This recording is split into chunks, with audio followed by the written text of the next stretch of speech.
Class 10th के जितने भी मेरे प्रिय विद्यार्थी 2023 बोर्ड परीक्षा की तैयारी कर रहे हैं, आज का यह वीडियो आप सभी के लिए वेरी वेरी इंपॉर्टेंट है, क्योंकि आज के इस वीडियो में मैं लेकर के आ चुका हूं आप सभी के लिए ऐसे महत्वपूर्ण लेखक का जीवन परिचय जो आपकी बोर्ड परीक्षा 2023 में 100% पूछा जाएगा। और आज के इस वीडियो में मैं आपको बताऊंगा आचार्य रामचंद्र शुक्ल जी का जीवन परिचय बिल्कुल आसान शब्दों में। जी हां, आपको बताऊंगा कि आपको क्या याद करना है इनके जीवन परिचय के अंतर्गत, और बिल्कुल आसान शब्दों में यहां पर आप देखेंगे आचार्य रामचंद्र शुक्ल जी का जीवन परिचय। और अब 2023 में जीवन परिचय से जो रिलेटेड प्रश्न आएगा, यानी जो जीवन परिचय आपको लिखना होगा किसी एक लेखक का और उससे संबंधित रचनाओं का नाम लिखना होगा, जिसके लिए अब आपको कुल 5 नंबर मिलेंगे। और 5 नंबर आपको मिलेंगे जब आप किसी कवि का जीवन परिचय लिखोगे और साथ ही उनसे संबंधित रचनाओं के नाम लिखोगे। तो अब 5 नंबर आपको मिलने वाले हैं। तो यदि आप भी चाहते हो कि ये 5 नंबर आपके बिल्कुल पक्के हो जाएं, तो यह वीडियो आप पूरा देखिएगा, क्योंकि आचार्य रामचंद्र शुक्ल जी का जीवन परिचय आपकी बोर्ड परीक्षा 2023 में 100% पूछा जाएगा। और यदि आप चैनल पर नए हो तो चैनल को जरूर सब्सक्राइब कर लो, वीडियो को लाइक कर दो, शेयर कर दो। तो यहां पर आप देख पा रहे हैं कैसे आपको लिखना है 2023 की बोर्ड परीक्षा में आचार्य रामचंद्र शुक्ल जी का जीवन परिचय। यहां पर आप देख पा रहे हैं इस तरीके से आपको हेडिंग डालना है आचार्य रामचंद्र शुक्ल, और यहां पर आपको हेडिंग क्या डालना है, जीवन परिचय। और यहां पर आप इस तरीके से लिखिएगा। यहां पर मैं आपको बिल्कुल आसान शब्दों में बताने वाला हूं कि हिंदी के आलोचना सम्राट आचार्य रामचंद्र शुक्ल का जन्म सन 1884 ईस्वी में बस्ती जिले के अंतर्गत अगोना नामक गांव में हुआ था। आचार्य रामचंद्र शुक्ल जी को हिंदी का क्या कहा जाता है, आलोचना सम्राट भी कहा जाता है। और इनका जन्म कब हुआ था, 1884 ईस्वी में हुआ था। कहां हुआ था, बस्ती जिले के अंतर्गत किस गांव में, अगोना नामक गांव में हुआ था। तो आचार्य रामचंद्र शुक्ल जी का जन्म सन 1884 ईस्वी में बस्ती जिले के अंतर्गत किस गांव में, अगोना नामक गांव में हुआ था। और आप ध्यान दीजिएगा कि जितना भी मैंने यहां पर ब्लैक पेन से लिखा हुआ है, जब भी आप इनका जीवन परिचय लिखेंगे, अपनी नोट्स पर लिखें या अपनी बोर्ड परीक्षा पर लिखें, तब आप ये चीजें ब्लैक पेन से ही लिखेंगे। बोर्ड परीक्षा में आपको ब्लैक और ब्लू पेन का ही इस्तेमाल करना है, काला और नीला पेन का ही इस्तेमाल करना है। इस चीज का विशेष रूप से ध्यान दीजिएगा।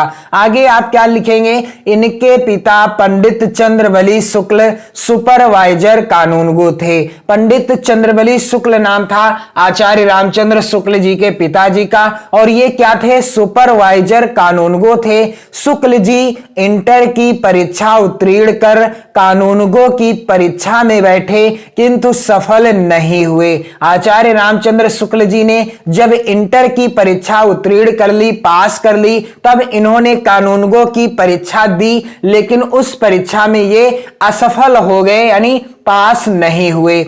इसके बाद आप स्कूल में अध्यापक हो गए, और इसके बाद आचार्य रामचंद्र शुक्ल जी क्या हो गए, एक स्कूल में अध्यापक हो गए। तो यहां पर आप देख पा रहे हैं बिल्कुल आसान जीवन परिचय है इनका। यदि आप तैयार कर लेते हो तो आपके ये 5 नंबर कहीं नहीं जाएंगे। और वीडियो को आप शेयर जरूर कर दीजिएगा अपने सभी प्यारे मित्रों में। इसके बाद आपको लिखना है कि हिंदी शब्द सागर के आप सहायक संपादक रहे।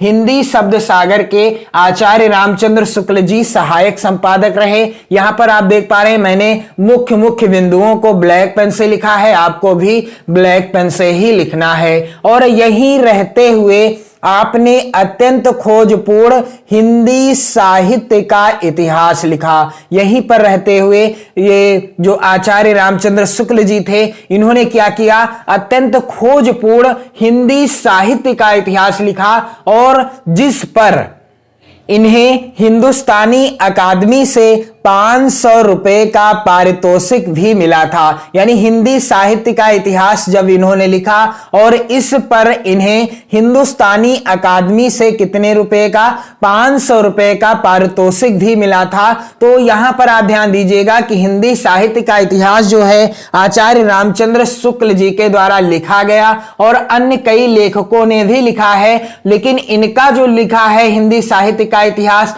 काफी ज्यादा सटीक माना जाता है और जिस पर इन्हें 500 रुपए का जो है पारितोषिक भी मिला हुआ था। इसके पश्चात शुक्ल जी काशी हिंदू विश्वविद्यालय में प्राध्यापक हो गए, यानी नियुक्त हुए और डॉक्टर श्याम सुंदर दास के अवकाश ग्रहण करने पर हिंदी विभाग के अध्यक्ष पद को सुशोभित किया। इसके बाद क्या हुआ कि जब आचार्य रामचंद्र शुक्ल जी ने हिंदी साहित्य का इतिहास लिखा, फिर इन्हें इस पर हिंदुस्तानी अकादमी से 500 रुपए का पारितोषिक मिला। इसके पश्चात शुक्ल जी काशी हिंदू विश्वविद्यालय में क्या हो गए, प्राध्यापक नियुक्त हुए और जब डॉक्टर श्याम सुंदर दास जी ने अवकाश ग्रहण कर लिया अपने पद से, तब हिंदी विभाग के अध्यक्ष पद पर भी आचार्य रामचंद्र शुक्ल जी रहे, अर्थात हिंदी विभाग के अध्यक्ष पद को भी इन्होंने सुशोभित किया और इस पद पर रहते हुए, यानी हिंदी विभाग के अध्यक्ष पद पर ही रहते हुए सन 1941 ईस्वी में, कब, सन 1941 ईस्वी में दमा रोग से पीड़ित होने से, किस रोग से, दमा रोग से, जिसे क्षय रोग भी कहते हैं, से पीड़ित होने पर इनका परलोक वास हो गया। तो यहां पर आप देख पा रहे हैं आचार्य रामचंद्र शुक्ल जी का जीवन परिचय बिल्कुल आसान है। सेम इसी तरह से आपको बोर्ड परीक्षा में लिख देना है। और इनकी रचनाएं कौन कौन सी हैं, तो यहां पर कुछ प्रमुख रचनाएं हैं। यहां पर आप देख पा रहे हैं निबंध के अंतर्गत चिंतामणि, काफी ज्यादा बोर्ड परीक्षा में पूछी जाती है रचना कि चिंतामणि के लेखक कौन है, आचार्य रामचंद्र शुक्ल जी हैं। और चिंतामणि किस विधा पर आधारित रचना है, तो चिंतामणि निबंध विधा पर आधारित रचना है। विचार वीति भी निबंध विधा पर आधारित रचना है। और आलोचना के अंतर्गत रस मीमांसा, प्रश्न आता है कि रस मीमांसा किस विधा पर आधारित रचना है, तो रस मीमांसा आलोचना विधा पर आधारित रचना है। और त्रिवेणी भी आलोचना विधा पर आधारित रचना है। तीनों ही रचनाओं से प्रश्न जरूर आता है बोर्ड परीक्षाओं में, तो इसलिए आप इनकी रचनाओं को भी तैयार कर लो, इनसे संबंधित विधा की भी तैयारी कर लो। यानी चिंतामणि किस विधा की है, निबंध विधा की है। विचार वीथी रचना निबंध विधा पर आधारित है। रस मीमांसा आलोचना विधा पर आधारित रचना है। और त्रिवेणी भी आलोचना विधा पर आधारित रचना है। तो इनके जीवन परिचय के अंतर्गत आपको मुख्य मुख्य चीजों को तैयार कर लेना है, यानी कौन कौन सी चीजों को बिल्कुल आपको रट लेना है कि हिंदी के आलोचना सम्राट आचार्य रामचंद्र शुक्ल जी का जन्म कब हुआ, सन 1884 ईस्वी में हुआ। कहां हुआ, बस्ती जिले के अंतर्गत अगोना नामक गांव में हुआ। इनके पिताजी का क्या नाम था, पंडित चंद्रबली शुक्ल था, जो कि सुपरवाइजर कानूनगो थे। और हिंदी शब्द सागर के आचार्य रामचंद्र शुक्ल जी सहायक संपादक रहे थे। और इन्होंने हिंदी साहित्य का इतिहास भी लिखा।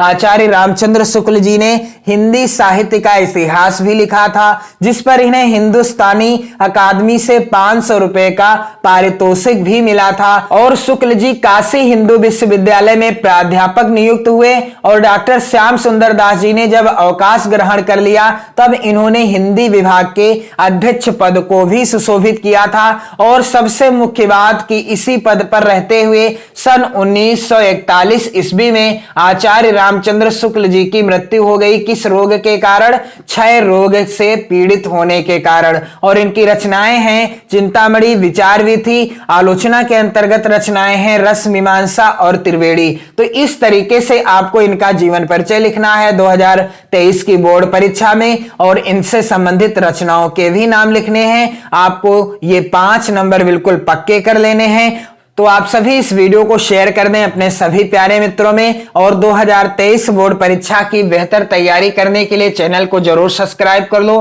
वीडियो को लाइक कर दो। पढ़ते रहो, मस्त रहो, अपनी नोट्स भी बनाते रहो। जय हिंद।